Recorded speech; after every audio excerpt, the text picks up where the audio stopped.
From HometownNewsNow.com, this is Update News on 96.7 The Eagle. Welcome to Sound Off on 96.7 The Eagle, LaPorte County's original social media. Sound Off is a public interest forum that encourages your voice to be heard on the topics and issues impacting our local communities. We invite you to be part of the conversation by calling or texting 219-362-0522. You may also email your questions to soundoff@967theeagle.com.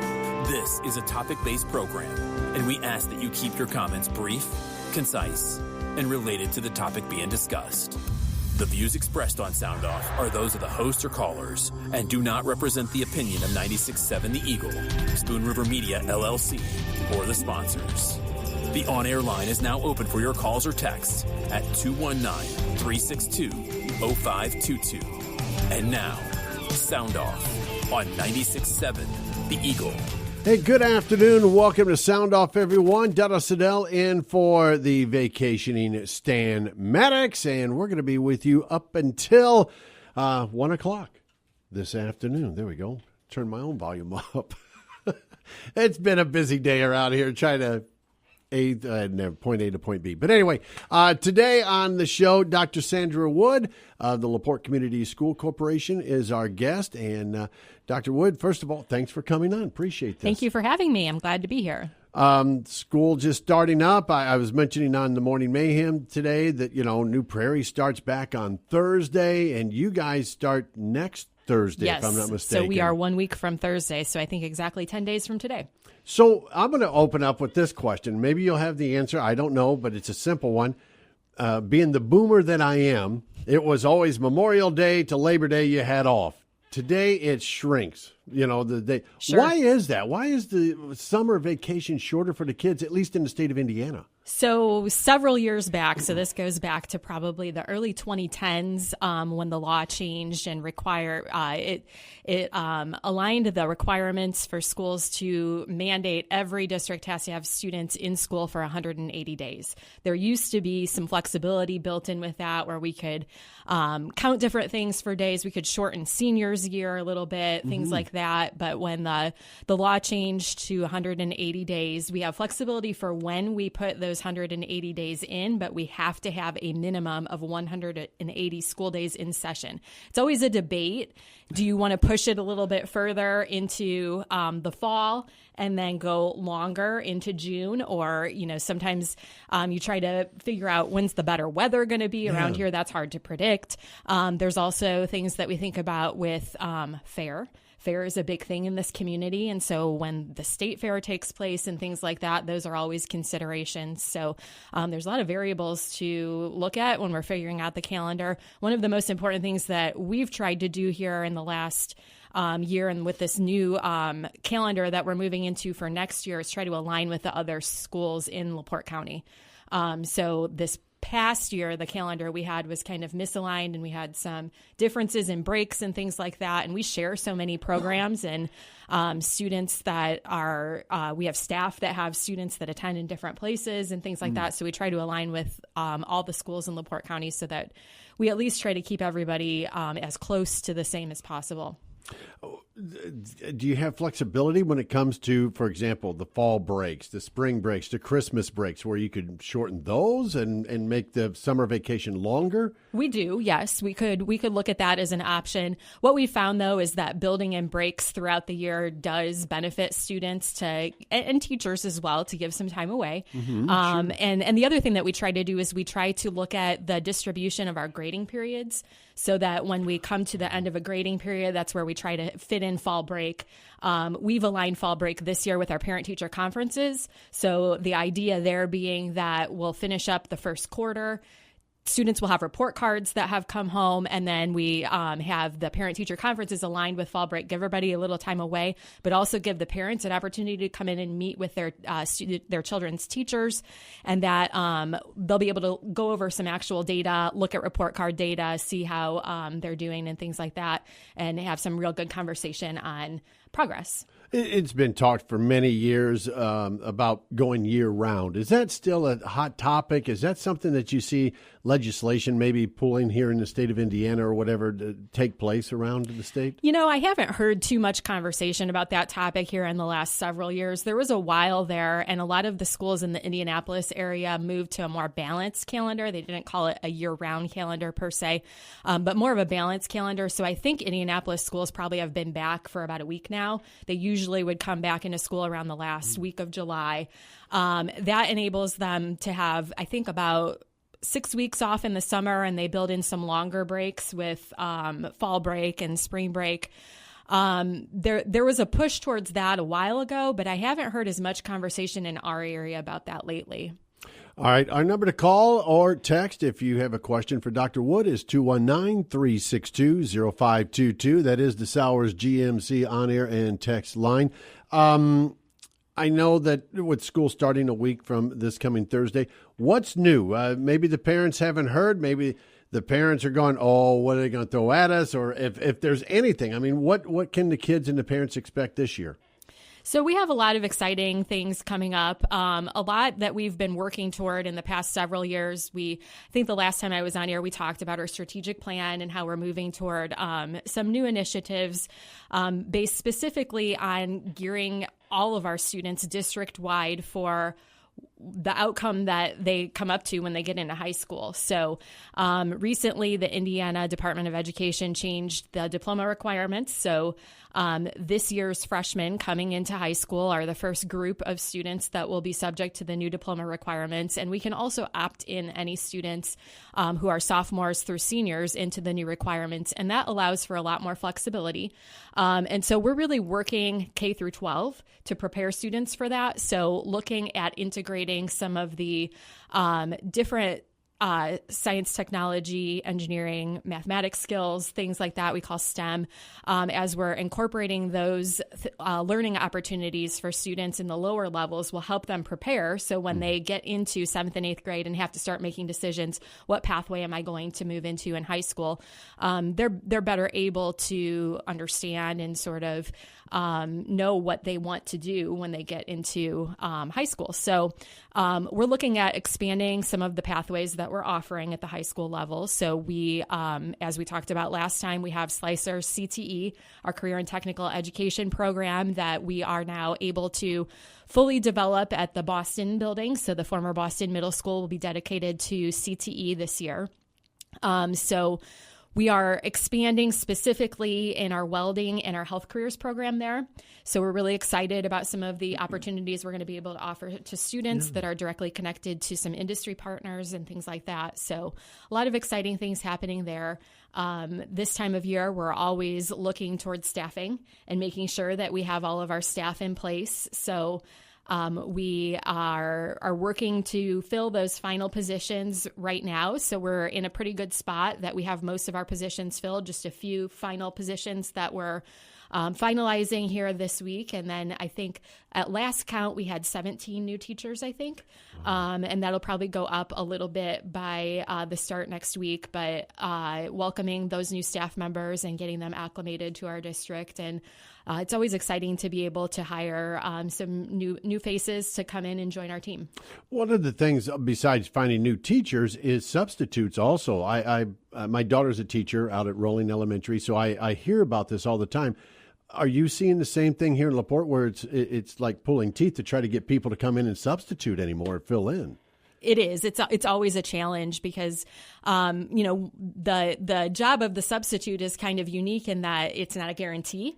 So it has to reach the right person who's willing to kind of have a more flexible schedule, or someone who is willing to work a few days and maybe, or maybe be called every day, depending on the circumstances. But this is something that we deal with across the board usually.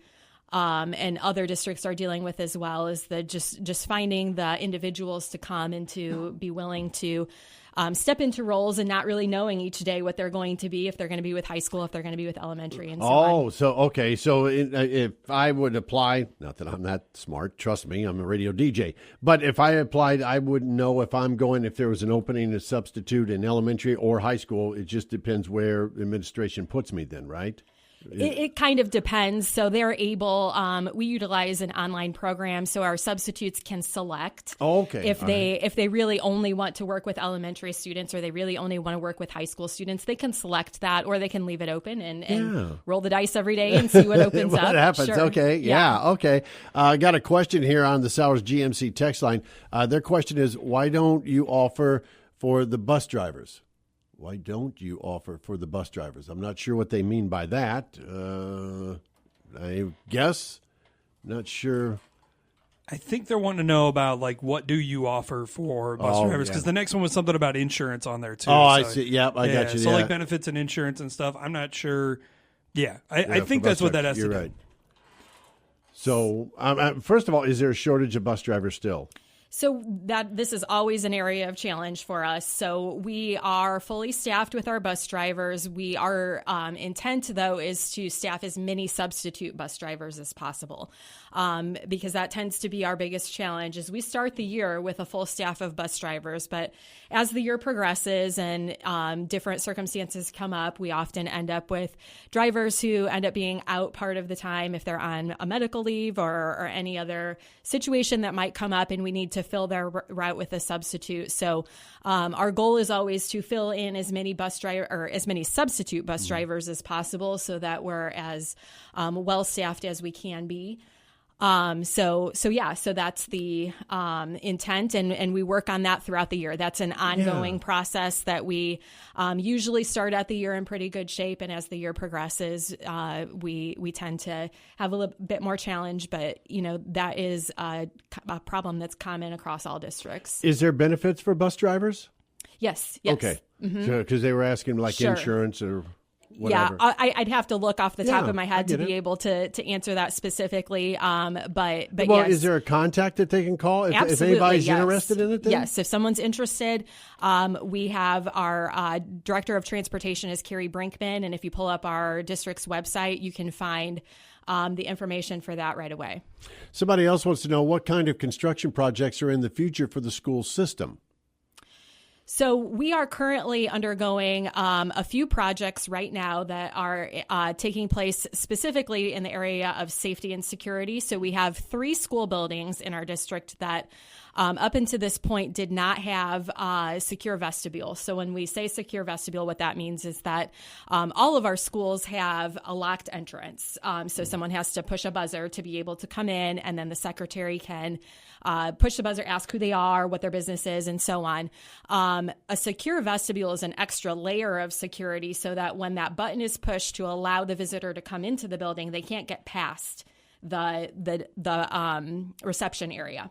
So 3 of our buildings were lacking that additional security feature. So it has been in our long-term plan to incorporate that.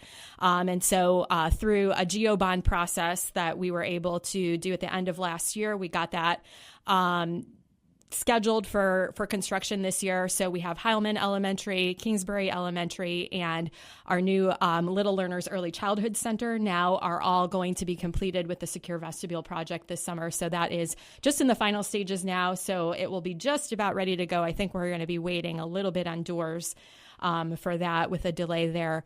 And so we will have that going on. And the other piece of kind of construction that we've had going on that we're really excited about is at the high school. We were able to do through our food service department, which is a self-funded department, they were able to fund a large-scale renovation of the serving line in the high school.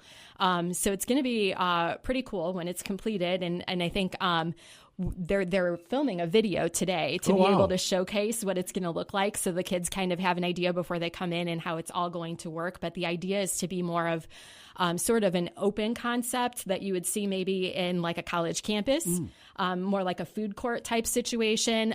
So they're opening things up and allowing some more opportunity for kids to sort of move through there outside of, the regimented lines that you think about with serving lines. And so that project's been going going on all summer. And so it's finally coming together, and we're really excited about that. We think the kids are going to be really excited when they come in and see that. Awesome.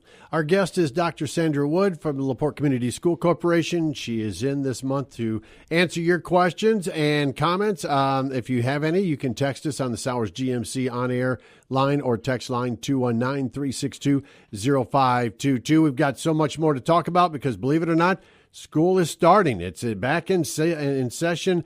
Like New Prairie starts this Thursday. LaPorte will start next Thursday. We'll talk more with Dr. Wood right after this on Sound Off.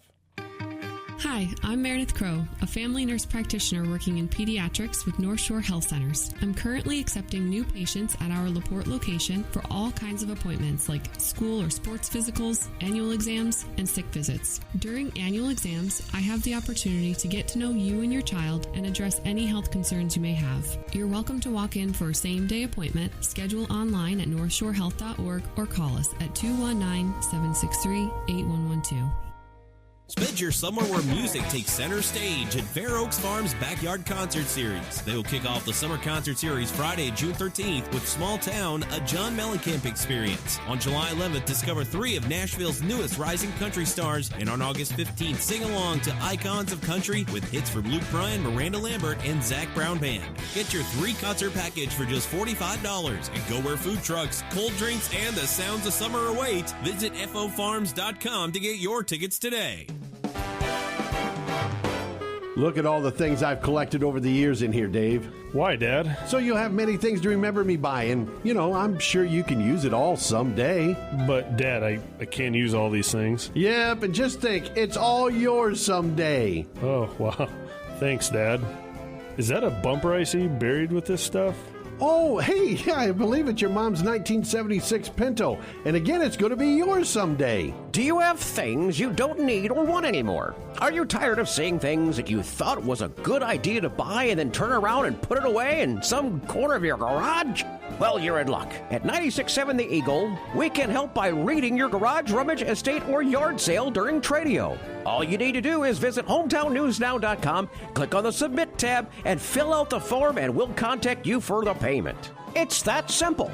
Of course, we do accept debit and credit cards for payment. So listen weekdays at 9:45 for your sale to be read live on 96.7 The Eagle, and check out the listings at hometownnewsnow.com.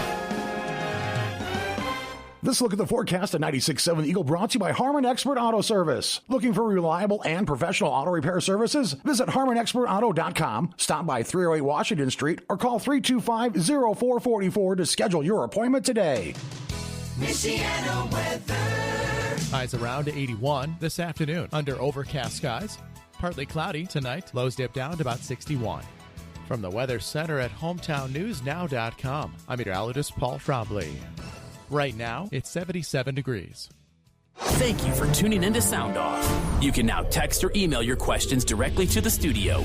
Call or text 362-0522 or email your questions to soundoff@967theeagle.com. This is Sound Off. Hey, welcome back to Sound Off. I'm Dennis Siddell, in for the vacationing Stan Maddox. Our guest today is Dr. Sandra Wood from the LaPorte Community School Corporation. She is here to answer the questions that you may have about the upcoming school year, which we opened up the program. I just can't believe it's basically a week and a half for LaPorte to start back up. How has your summer been spent getting ready for the upcoming year? Well, it's been a whirlwind, I'll tell you that. I can't believe how quickly it went by. And, we talked previously, I was at Westville before coming to LaPorte, a much smaller district. And I remember when I was at Westville feeling like as soon as everyone left for summer, things really slowed down. And that's been pretty different here at LaPorte. Just with the size of the district, it seems almost like in some ways things got busier once everyone was gone. And there's just so much planning and there's so much work to be done for organizing and aligning all of the different pieces that have to come into play. And the summer really isn't that long. It's a short period of time, and there's a lot of work to be done. So it's been busy. All right. Let's go to some of the questions that we have here. The first one is, who's the new girls varsity basketball coach? So our new girls varsity basketball coach is Adam Neese. So he is coming to us most recently from Culver Community Schools, where he was the girls basketball coach there, and had some success with their program and moving their program in the right direction. So we're really excited to bring him on. All right, next question. Does all work on schools go out for bid, being the money is county tax dollars? So there are parameters with that come into play from the State Board of Accounts. So for projects or purchases that are within a certain threshold, yes, it is required to go out to bid. Otherwise, for projects that are under a certain threshold, we are required to get quotes and so on. And all of that is accountable, and all of that is reported to State Board of Accounts through our auditing process. I'm going to jump real quick, and that is the budget. I know when you came in, it was kind of a mess. How's that looking right now through the school board and the school corporation? Sure. Well, we're definitely moving in the right direction. So, we have challenges ahead of us. That's certainly still the case. And it's certainly been, there have been contributing factors that have come into place since this legislative session came through, and we've had some changes with property tax reform, and the additional funding that comes from the state has been limited. So there are still additional concerns that we're looking at. But in regard to the situation that, maybe a year and a half, 2 years ago that the district was facing, we've made a lot of progress. We are definitely moving in the right direction. As you know, we went through the process this past year with repurposing Lincoln Elementary to our Little Learners Early Childhood Center. So downsizing from 8 elementaries to 7 elementary schools. So that is a step in the right direction. We were able to place all of those staff members, and we were able to do that through attrition. So as we move forward into this next school year, all of those staff members had the opportunity to continue on their employment in a position with the district. But we have been able to decrease the number of classes throughout the district at the elementary level and the number of staffing positions that we have across the district to accommodate that. And it's an ongoing process. This was year one of that process, and we continue to look at class sizes, continue to look at ways that we can align things that makes a little more sense so that we can make sure that we are the right size for the number of students we have. We're looking forward to students coming in August to see what our student count is going to be. But we know just demographics, and I think you can read national news and you see there's been a lot of headlines just about declining birth rate. And that's not something that's specific to this area, to LaPorte Community Schools, to our county, or anything like that. It's nationwide that's happening. So all districts are kind of thinking about how can we realign our resources to make sure that we're the right size for the students that are coming into us. I know there's a period, isn't there, for students to transfer from one school corporation to another. When's the cutoff for LaPorte? Or I'm assuming that's already happened probably now with the school just starting in a week. So actually, we maintain open enrollment throughout the year. So our policy is, there are parameters, especially when you get into high school. There can be challenges, especially if they're transferring from a district that offers a course that we may not offer. And so we always want to make sure that we're setting students up for success, and we want credits to transfer and so on. So there are some guidelines that we have to look at and some things we have to take into consideration, but we do have open enrollment rolling throughout the year. We are fortunate that we have an online program. So if we meet one of those situations where transferring a student into a classroom at a particular point in the year is not best for them academically, we have other options we can look at in the interim until a new semester starts or so on. And so we do, again, allow open enrollment throughout the year, and our funding is calculated off of 2 count days. So the first one is October 1st, and the second one is February 1st. So we basically get our funding from the state on a per semester basis, and they use those dates to kind of calculate. So we will be looking specifically at the number of students we have enrolled by that October 1st deadline. One of the questions here is, did LaPorte LifeWise staff have to pass a LaPorte school background check?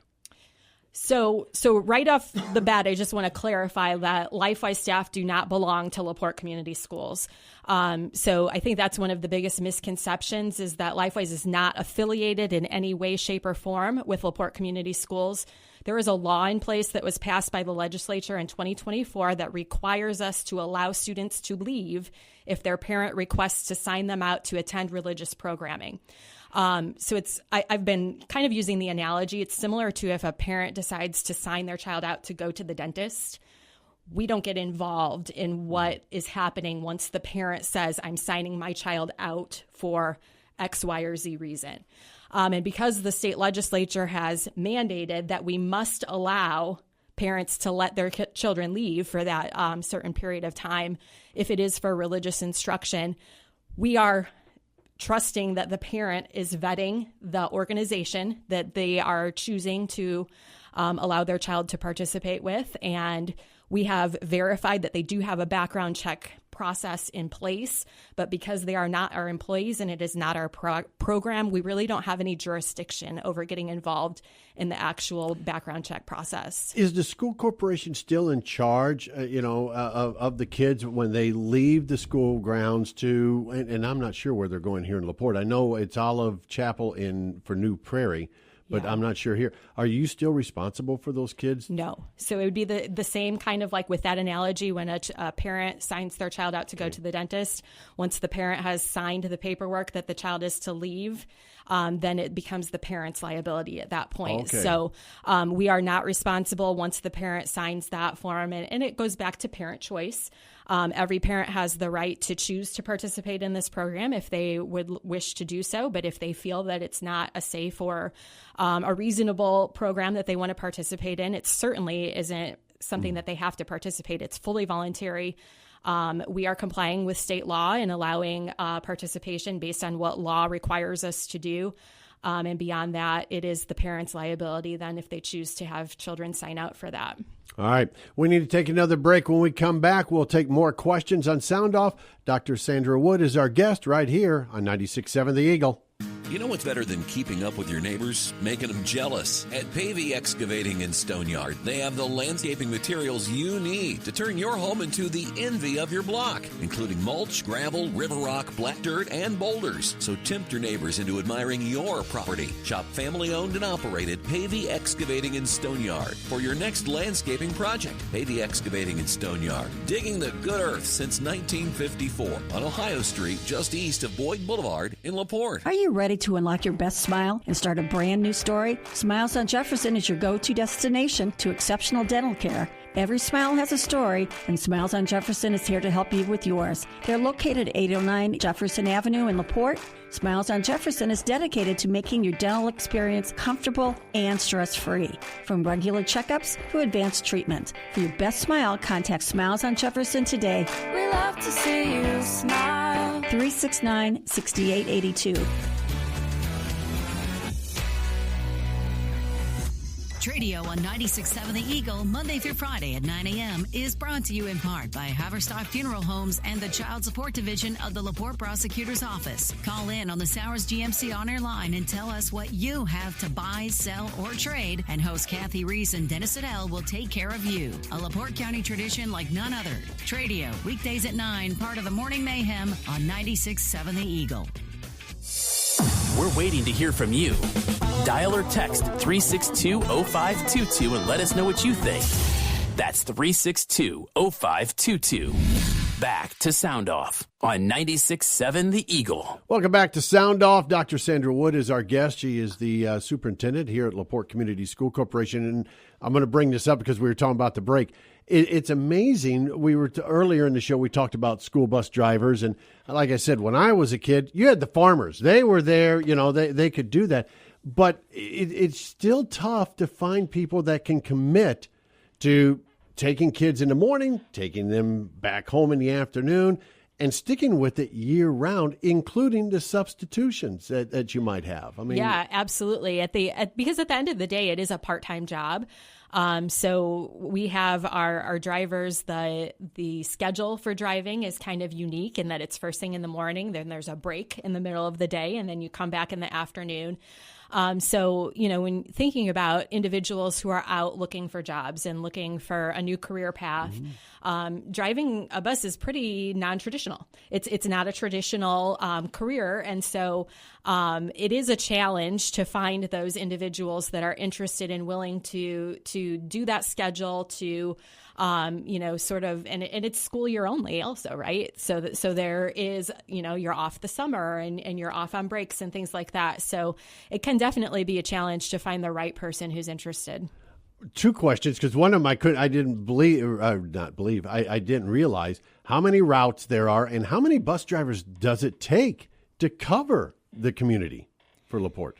So I'm going to say this number, and it's off the top of my head, so sure, I might be off a little bit, but I'm pretty sure we have 57 routes, and our district covers about 180 square miles. So, and that's one of the challenging things. Sometimes we get criticism for weather delays and things like that, because if you live up by Critchfield, you might look outside and it's sunny. But if you're down by Kingsford Heights, it could be fog with quarter-mile visibility. And we don't have the ability to break our district up to making those decisions. And that also feeds into some of the challenges that we have with our transportation routes, because we are so large. It is difficult at times to manage the different routes and streamline things. And we maybe would say, well, let's try to downsize and let's try to eliminate the number of routes so that we can better manage better avoid the potential for there to be a shortage one day or something like that. But because of the large geography, we have to balance that with, we don't want kids on buses for 2 hours. So it's just a challenge all across the board. Here's something I'll throw out, and just out of curiosity, my own curiosity, because we hear about budget cuts. We hear about, staff and like what President Trump has done with DOGE and all this stuff. Same with schools. I mean, do you really need, I don't know how many you have, but do you really need, a principal and 3 assistant principals? I mean, I'm just curious because of the size of LaPorte. Could there be cuts made with staff? Not that you need it, because we were talking about how the shortage of teachers already, trying to find full-time teachers along with substitutions as well. Sure. Yeah, and we've made some efforts in that area. And one of the things at the beginning of this summer that I sort of put out as an expectation for all of our principals, all of our directors, was any resignation that comes through this summer, any position that opens up, there needs to be a conversation related to, do we need to fill this position?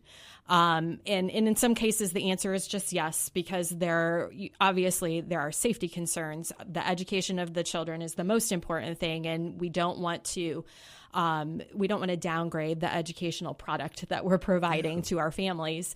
But at the same time, we don't want to keep doing the same things that we've always done just because it's the way we've always done things.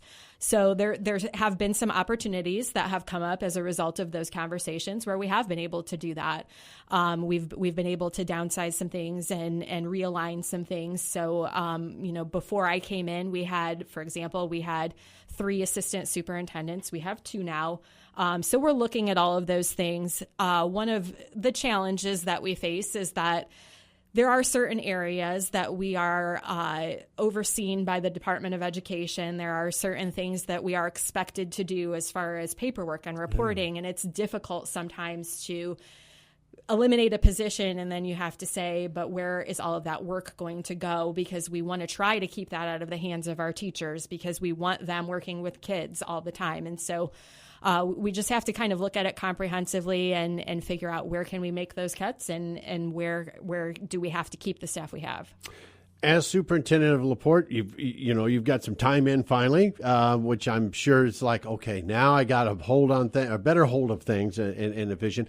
What is your vision now? I mean, what are you looking to do not only this year, but let's say 5 years down the road? What do you want to see improved or done at LaPorte Community Schools? So I think one of the biggest things is that we have to get better at showcasing the great things that we're doing. There are so many great things that we already have in place that we simply haven't done a great job in selling ourselves. So a lot of the things that we have to offer to our students, We talked about open enrollment and about the ability for us to bring students into the district. And I talk about this not because I'm trying to just get more students in, but I truly believe that we have a lot of amazing things to offer. We're the largest district in LaPorte County. We have a lot of programs and a lot of different opportunities for students that just don't exist in other places. And I think a lot of our families just don't know that. And so what we're really trying to do is build on those things, showcase those things. We're trying to build a strategic vision that is going to allow our students to be ready for whatever their next step is.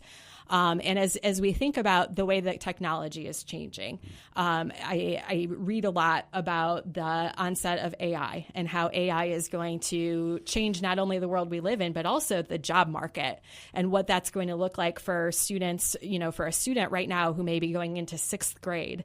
Think about what the world is going to look like for that child when he or she graduates.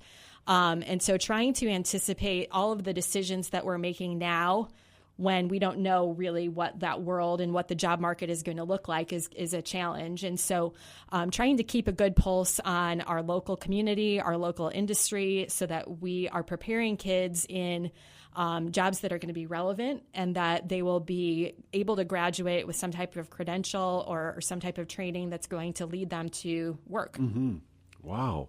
All right, I wouldn't be doing my job if I didn't ask the all-important question. Is there a renovation coming to Kiwanis Stadium? I was waiting for that question. See, I knew it. Somebody had to pretend they're staying today. We're still working towards that, so we're in the process. So I think the last time I was here, we had talked that we were going to be forming a committee for studying the Kiwanis Stadium topic. So between then and now, our Assistant Superintendent for Operations, Greg Hunt, he left the district. We were able to hire his replacement. Aaron Oney is with us now. He just started with us a few weeks ago, so we were kind of waiting to get him into the role because as the Assistant Superintendent for Operational Planning, he really needs to be part of that conversation. So we did have a little bit of a delay with getting that committee going, but we have the names. We'll be reaching out to individuals to get that started here soon. Timing is actually good because obviously football season is coming into play. So as that committee really looks at the situation, they'll be able to actually get in and sort of observe with some of the things that the students are experiencing as part of the football program right now. But it is definitely on our list, and it's something that we're working on. All right, I just had to do that just for the heck of it. All right, I'm going to go back to the students, if you don't mind, and that is how – I'm not sure if I want to phrase this right or not, but you've got the vouchers, you've got your parochial schools, and the parochial schools have always been out there. How much has the voucher program hurt or helped LaPorte Community Schools? Or even Westville when you were there, too. Sure. I think it's impactful all across the board. I really don't think it is specific to certain communities, because there are just so many options, whether it's a private school or a charter school or an online school. Parents just have different options. Over the past month or so, I've spoken to 2 different families that shared a story about the children in their family and how they actually have one child attending school with us in LaPorte and another child going to a different school. And it just struck me that, years ago that didn't happen. Families stayed together and parents kept children together, and it was much more difficult to split kids up and go to 2 different places. But the world we live in now is all about choice. And so our legislature has leaned into that choice as an option and parent choice being one of their top priorities. And so the great thing about that is that as parents are choosing, they have the ability to choose us too. And we have a lot of great things to offer. And so we have the ability to take students in from other areas that might find something at LaPorte that they enjoy. And at the same time, parents that feel that there's a different fit that's best for them have that opportunity as well. So I think the biggest thing that I would say in regards to how has the concept of choice really affected us is just the emphasis that we have to have on making sure everyone knows what LaPorte has to offer and making sure that we're out there telling our story, that we're putting good information out into the hands of families because they all have a choice and we want them to just be able to make an educated choice. And you brought it up, get the information out there. How can people go find that information? Where can they go? Who can they talk to? Things of that nature. Sure. So a couple things. So we have obviously our website has a lot of information. We have a page for all of our schools. We have a page for all of our programs, departments. That's a good place to start. You can also look on Facebook. Our district has a Facebook page as well as all of our schools, and you'll see a lot of more anecdotal things on there. Another opportunity we have available is the Slicer Ambassadors Program, which we started last year, and it was an opportunity for individuals who are just interested to know more about what's going on inside our schools to be able to get a firsthand look. It's 8-session kind of class format that we bring people in from the community to sort of learn just the inner workings of LaPorte Community Schools. And finally, we started a podcast. So we also have a podcast that's out there. So Meatball will be more than happy to upload it, maybe a day or two, but he'll get to it. Reach out to me. We'll do something with that. Yeah, so you can find that. We've got a handful of episodes on there. Great. Our goal is to try to put out an episode a month. So we'll be continuing to release those, and we try to put interesting stories out there that allow people to just kind of get a glimpse of what it's like to be a slicer. Dr. Wood, thank you so much for coming in. I appreciate this. We'll get you scheduled again and keep up to date what's going on with LaPorte Community Schools. Any last thoughts or words here?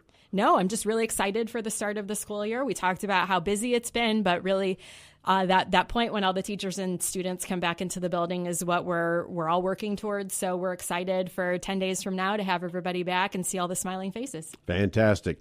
Dr. Wood, LaPorte Community School Corporation Superintendent, has been our guest on Sound Off today. All kidding aside, if you didn't get to hear the whole program, we'll have it uploaded on our podcast at 967theeagle.com or hometownnewsnow.com. That's going to do it. Join me on Friday. Center Township Trustee Lisa Pierzakowski is going to be my guest on Friday's edition of Sound Off at 12:20. Until then, have a great rest of your week. We'll talk to you then. Bye-bye. Thank you for joining us and voicing your opinion on this edition of Sound Off. The views expressed on Sound Off are those of the host or callers and do not represent the opinion of 96.7 The Eagle, Spoon River Media, LLC, or the sponsors. Sound Off airs live every Monday and Friday, immediately following Update 12 News, and is available online after the show is over under the podcast menu at hometownnewsnow.com. Mark your calendar and join us again for the next edition of Sound Off, right here on 96.7 The Eagle.